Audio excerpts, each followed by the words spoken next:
Hello my dear friends, welcome to our channel. So in the last session we discussed about the charge, and today we are going to deal with properties of charges. Right. Our first property of charge is transferable. Charge is transferable. Right. How the charge is going to be get transferred from one body to another body? We know already the charge cannot be created and it cannot even be destroyed by us, as it is already present in the nature. That's why we are calling the charge as an intrinsic property of matter. This is what we studied in the last lecture. In today's lecture we are saying the charge is transferable. So for example, let us understand. Here I am having two bodies, charge A, that means I have body A and body B. Right. So whenever I'm going to rub these two bodies together, there will be a possibility of an electron to jump from one body to another body. So here there are two possibilities. One body might lose the electron and one body might gain the electron. Right. This body is losing the electron and this body is gaining the electron. And what is an electron? Electron, it's a negatively charged particle. It's a negatively charged particle. As it's a negatively charged particle, that means this electron is having a negative charge. As this electron is getting transferred from this body to this body, from body A to body B, we can say the charge is also getting transferred from body A to body B, as electron is a negatively charged particle. That is why we are saying charge is transferable. Even I am having one more proof in chemistry. With the help of chemistry, even we can say that the charge is transferable. Right. For example, if I am having a sodium atom here, right, you know the sodium atom having 11 protons and 11 electrons. Right. So I am not going towards it. This sodium turns into sodium plus. For this sodium becomes sodium plus by just losing one electron. Why it is losing an electron? You know the particle sodium and chloride. It is a bond between the sodium and the chloride. This sodium having 10 electrons in its outer shell, having 11 electrons, sorry, it's 11, yeah, having 11 electrons, right, in its atom, and by losing one electron it is becomes sodium plus, because to become more stable it has to lose one electron, and the electron which is lost by the sodium is going to be, this chlorine is going to accept that electron to become stable. Why this chlorine is going to accept this electron? Because chlorine atomic number is 17 in the sense it has only 17 electrons, right? As it has just 17 electrons, it has two possibilities, that it can lose 7 electrons to become stable, because to become stable there should be an inert configuration in the sense you should have a configuration of 2 or 10 or 18. You should have to get this configuration. So you can see here 11 electrons, and here you are going to just have 10 electrons, as it loses one electron. So 10 electrons in the sense this sodium becomes inert, that means it becomes more stable, and here this chlorine has 17 electrons. So there are two possibilities. One, it can lose 7 electrons to come to 10 configuration, or it can gain one more electron to become 18 configuration. Right. It is going to choose the easiest path. Which is the easiest path? To gain one electron, because to lose 7 electron we need more energy, right? But to gain one electron it becomes easy for us. If I am giving you 10 problems to solve, and if I say that in these 10 problems only one problem is going to come in the examination, and I am giving one more problem to you and I am saying this problem is surely going to come in the examination, what will you do?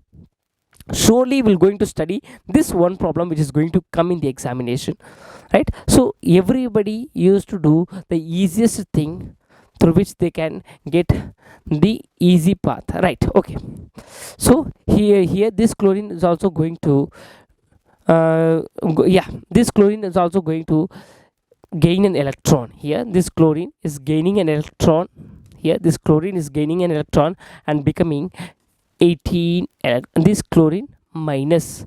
Why it is getting minus sign? You may have a doubt. Why I wrote here positive charge, why I wrote there negative charge. It is 18 electrons, right? It has 18 electrons. Initially it has 17 electron, but the count of the electrons has been increased to 18, right? And as the electrons having a negative charge, that means one negative charge has been increased. If I go in deeper, if you have time you can listen, otherwise if you don't have time, if you know this why we are putting the negative sign, why we are putting the positive sign, you can skip 2 minutes. For now I can just to explain you, just I'm going to write here, right? So here you can see number of protons is equal to going to be 11, right? Because the sodium atomic number is 11. So atomic number represents the number of atoms, so we can say number of protons, so we can say number of protons is equal to 11, and number of electrons is also equal to 11. As it is a negative charge, I am writing minus 11, right? Here there will be value 1.6 into 10 to the power minus 19. The value for both the proton and electron is the same. It's a negative charge, it's a positive charge, so just I'm not writing here. So 11 minus 11 is 0 charge. Here actually 0 charge for sodium atom. The net charge of the sodium atom is 0. I'm not saying that inside the atom there is no charged particles, there is no charge. There is a charge inside the atom, there is a charge, but the net charge is 0, right? So coming to this point, sodium plus, it is having only 10 electrons, as it loses 1 electron already, right? So here the number of proton count is going to be the same, because it is not losing the proton, it just loses an electron here. So it is a plus 11 and it is going to be minus 10. So as you can see here, the net charge of the sodium is going to be plus 1, right? That's why we wrote sodium plus. Here like the same, we will write here number of protons is going to be 17, number of electrons is going to be minus 17, that is 0 for the chlorine atom. And for chlorine which is going to gain an electron, that means the electron count increases to minus 18, and therefore we are getting a negative charge over it. So the net charge for the chlorine is minus 1, right? So by this sodium atom is just donating an electron. This sodium atom is donating an electron to the chlorine atom, so that chlorine becomes inert and sodium too becomes inert. So this is the mutual coordination. That's why the bond is known as covalent bond, right? That's why the bond is known as we can even say that it's an ionic bond instead of saying covalent bond. As it is losing an electron, the charge is becoming sodium plus, and sodium plus, it is an ion, right? As it is having a charge, what is an ion? Atom having a charge is known as ion. So sodium atom is having a charge plus, that's why it is ion. So I just want to say, I just given you the explanation from the chemistry so that you can understand that the charge is transferable. Electron can be transferred from one body to another body, right? Here the electron is transferred from one body to another body, so we can say that so as electron is transferred from one body to another body, and electron is a negatively charged particle, we can say that the charge is transferable from one body to another body. That's what we did in sodium chloride. Sodium atom was having an electron, having an excess electron. That excess electron was given to chlorine atom to become stable, right? So this is our first statement. My second statement is charge always comes with mass. My second property is charge always comes with mass. What does it mean? All right, charge always comes with mass. So if I'm having an atom sodium, right, here I'm having a sodium atom. This atom actually nearly if I'm having a 23 gram of sodium, right?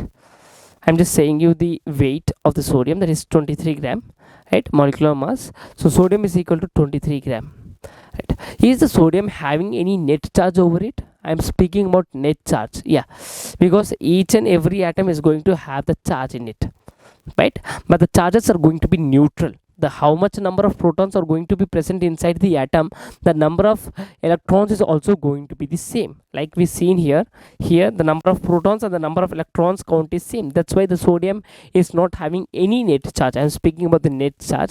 So here there is no net charge, but it is having some mass, right? It is having some mass, right?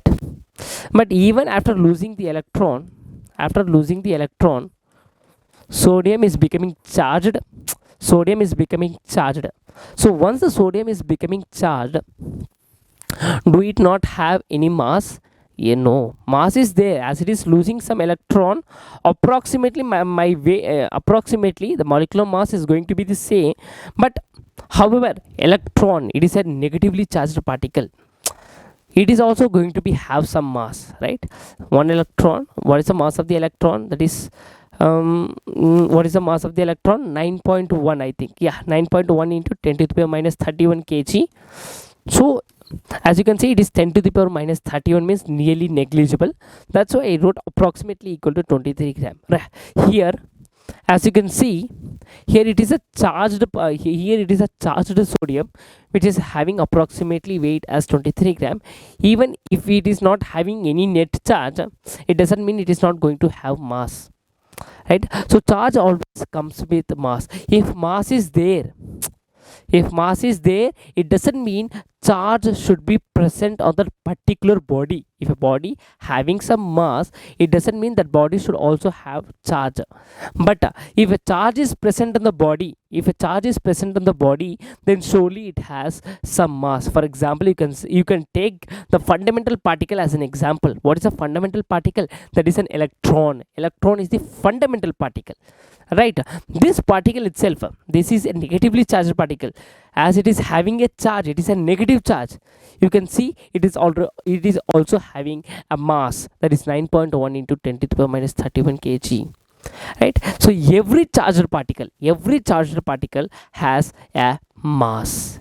Any body having a charge on it has mass. Any object having a charge on it has mass. Even any elementary particles having a charge surely will have mass. So charges always exist with masses. Charges cannot alone exist. It's a very important statement, Raja. Note carefully. Charge always comes with mass. Charge always exists with mass. Right? So charge always exists with mass. Without mass, charge cannot exist. Even it is a negative charge, it is having some mass. 9.1 into 10 to the power minus 31 kg. Right? Even proton has a mass. Even neutron has a mass. So each and elementary particle has mass which is having a charge over it, right? If I am saying that it has no charge, it doesn't mean it is not going to have mass. If I am saying about the body, that this body is having a charge, surely this body is going to have some mass. You should have to understand, charge always exists only with mass, but it doesn't mean mass always exists with charge, right? Mass can even exist without charges. Mass can exist without charges, right? So this is what my statement is. Charge always comes with mass. I'm speaking about net charge. Okay, all right. So here we studied the two properties of charges, and we will discuss the third property of charge in the next lecture, and fourth and fifth in the another next lecture. So if you liked my video, please do subscribe, comment, share it with your friends.